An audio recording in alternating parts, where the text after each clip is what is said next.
এই সালাতের পদ্ধতি কি হবে? আপনাদেরকে যখন কেউ বুঝায়, অনেক লম্বা চূড়া করে বুঝায়, আমি ওইভাবে বলছি না আপনাকে। ঈদের 2 রাকাত সালাত যেমন আপনি 2 রাকাত সালাত পড়েন ঘরে, সেম, কোনো পার্থক্য নাই। ঈদের সালাতের সাথে আর 2 রাকাত নফল সালাতের সাথে কোনো পার্থক্য নাই। কেবলমাত্র অতিরিক্ত আপনি 7টা আর 5টা তাকবীর দিবেন, বাস। এটা মনে রাখা কি খুব টাফ? যেভাবে আপনি 2 রাকাত সালাত আদায় করেন, কি করেন? আল্লাহু আকবার, দাঁড়াইলেন। এখন আপনি কি করবেন? সানা পড়ার পরে সূরা ফাতিহা শুরু করবেন, তাই না?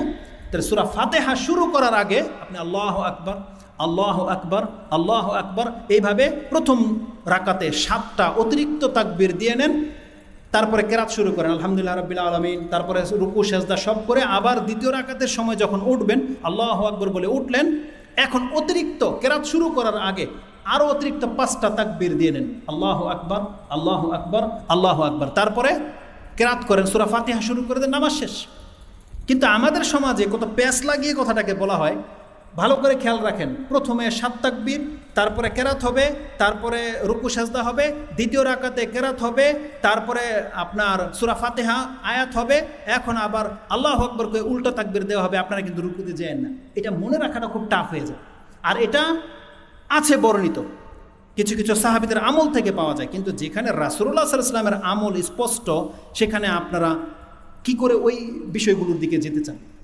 আর আমরা আমাদের মতটাকে আপনার কাছে পেশ করছি, আর আমাদের মতের পেছনে যে যুক্তি দলিল আছে, দলিলটা পেশ করে দেব। এবং আপনাদের কাছে রিকোয়েস্ট থাকবে, অন্য যেখানে যে কোনোভাবে ঈদের সালাত আদায় তারা করুক না কেন, বাধা দেওয়ার অধিকার কারো নাই। কারণ 6 তাকবীর, 8, 9 এরকম বিভিন্ন তাকবীরের বর্ণনা বিভিন্ন কিতাবে আছে, যেগুলো তাহকিক করার ক্ষমতা হয়তো আমাদের নাই। কিন্তু আপাতত আমরা ওদেরগুলো ছেড়ে দিচ্ছি, কারণ ওগুলো হচ্ছে অতিরিক্ত তাকবীরগুলো কি সুন্নাহ, জায়েজ কাজ। সুন্নাহ দিলে আপনার অবশ্যই নেকি আছে, কিন্তু এতে আপনার সালাতের কোনো রদবদল হবে না। কিন্তু আমাদের কাছে যে দলিল আছে, যে দলিলের ভিত্তিতে আমরা বলছি 7 তাকবীর আর 5 তাকবীর, সে 2টা হাদিস আমি আপনার কাছে কোট করে দেই। ইমাম তিরমিজি রাহিমাহুল্লাহ তিনি তার জুমার অধ্যায়ে 4 নম্বর অধ্যায়, জুমার অধ্যায় 34 নম্বর পর্বে একটা পর্ব এনেছেন, তাকবীর ফিল ঈদাইনে। এই তাকবীরগুলো হচ্ছে ঈদের তাকবীর। তাতে তিনি কি করেছেন? আন জাদ্দিহি, তিনি বলছেন আন কাসির ইবনে আবদুল্লাহ আন আবিহি আন জাদ্দিহি। কাসির তাবাতাবি, তার পিতা সাহাবী, তার থেকে বর্ণনা করছেন, আন্না নবী সাল্লাল্লাহু আলাইহি ওয়াসাল্লাম কাব্বারা ফিল ঈদাইনে। কাব্বারা ফিল ঈদাইনে ভাষাটা বোঝেন। কাব্বারা ফিল ঈদাইনে আল উলা, প্রথম রাকাতে কি 7টা তাকবীর দিতেন, কাবলা আইয়াকরা, কিরাত পাঠ করার আগে, কাবলা আইয়াকরা। তারপর ওয়াফিল আখিরা, দ্বিতীয় রাকাতে কি করতেন? 5টা তাকবীর দিতেন, কাবলা কিরাআতিন, কাবলাল কিরা। তার মানে 2টা তাকবীরই হবে কিরাতের আগে। এটা কোট করেছেন ইমাম তিরমিজি রাহিমাহুল্লাহ। হাদিস নাম্বার হচ্ছে 536। আবু দাউদে সেম হাদিস রয়েছে, ইমাম আবু দাউদে কোট করেছেন, তাকবীরু ফিল ফিত্রি 7 ফিল উলা ওয়া 5 ফিল আখির। 7 তাকবীর হচ্ছে প্রথমে এবং 5 তাকবীর হচ্ছে দ্বিতীয় রাকাতে। তারপর তিনি বলছেন ওয়াল কিরাআতু বাদাহুমা কিলতাইহুমা, আর 2টার রাকাতেই কিরাত হবে তাকবীরের পরে।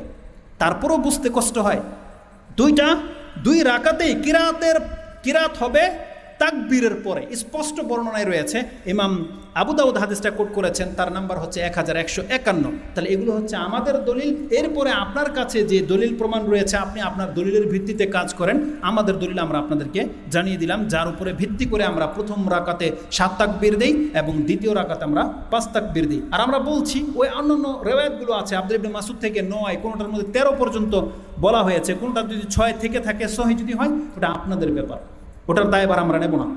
কারণ আমাদের কাছে হাদিসের কিতাবগুলোর যে সিরিয়ালিটি আছে, আমাদের কাছে বুখারী মুসলিমের পরে আবু দাউদ, তিরমিজি, নাসাই, মুসনাদ আহমদ, কুতুবে সিত্তা যেটা বলে, এটার মান আমাদের কাছে অনেক অন্যান্য কিতাবের থেকে।